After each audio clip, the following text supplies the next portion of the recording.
नई तकनीकों को अक्सर स्पष्टता आने से पहले संदेह का सामना करना पड़ता है। इंटरनेट के साथ ऐसा हुआ, डिजिटल संपत्तियों के साथ भी, और अब क्रिप्टो संपत्तियां भी उसी चर्चा का हिस्सा हैं। नमस्ते, मैं विनायक मगोत्रा हूं और आपका स्वागत है सेंट्रिसिटी फाउंडर स्पीक्स में।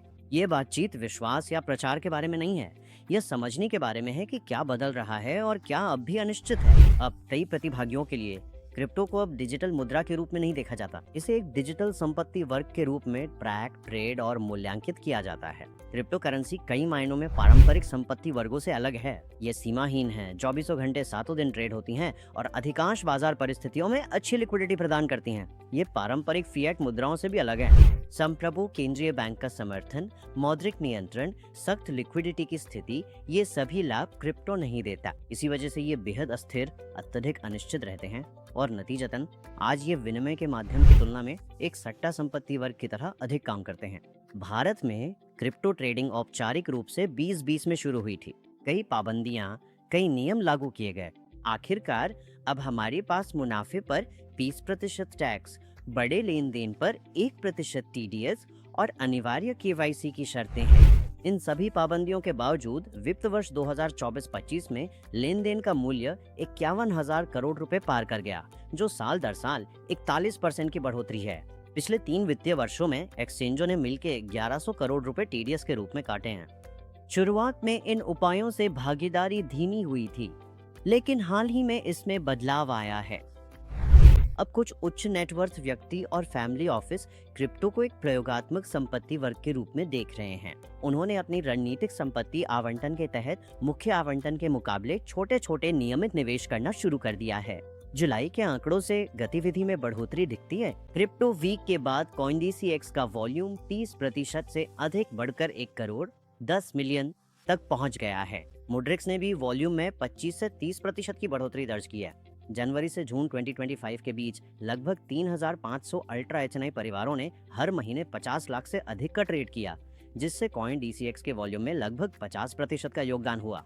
इस साल बिटकॉइन के प्रदर्शन ने वैश्विक जोखिम भावना को दर्शाया। बिटकॉइन की कीमत लगभग $1,26,000 तक पहुंच गई, जो ट्रंप प्रशासन की क्रिप्टो समर्थक नीति से उपजे उत्साह की लहर पर सवार थी। स्पॉट बिटकॉइन ETF में $1 अरब की इनफ्लो देखी गई, जिससे व्यापारिक तनाव के बीच बिटकॉइन की सुरक्षित निवेश के रूप में भूमिका और मजबूत हुई। लेकिन यह तेजी अक्टूबर और नवंबर में फीकी पड़ गई, जब बिटकॉइन की कीमतें लगभग 20 से 30% गिर गईं, जिससे यह फिर से मौजूदा स्तर यानी $90,000 पर आ गई। भारतीय नियामकीय प्रतिबंधों के कारण कई निवेशक वैश्विक क्रिप्टो प्लेटफॉर्म्स तक पहुंच नहीं बना सकते। वे आमतौर पर वैश्विक बाजारों तक पहुंचने से पहले INR को USDT में बदलते हैं। इस प्रक्रिया के कारण मांग, तरलता की सीमाओं और फेमा से जुड़ी पाबंदियों के चलते कीमतों में अंतर आ जाता है। जुलाई 2025 में CoinDCX में सुरक्षा में सेंध लगी, जिससे 44 मिलियन का नुकसान हुआ। किसी भी ग्राहक के फंड को छुआ तक नहीं गया। पूरा नुकसान एक्सचेंज में खुद वहन किया। अक्टूबर 2025 में कॉइनबेस ने CoinDCX में 2.45 बिलियन की वैल्यूएशन पर निवेश किया।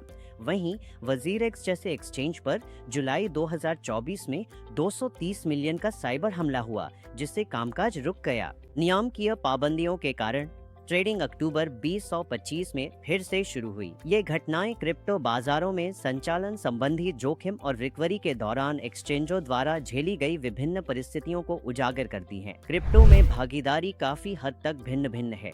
कई इसे उच्च जोखिम वाला और एक प्रयोगात्मक संपत्ति वर्ग मानते हैं।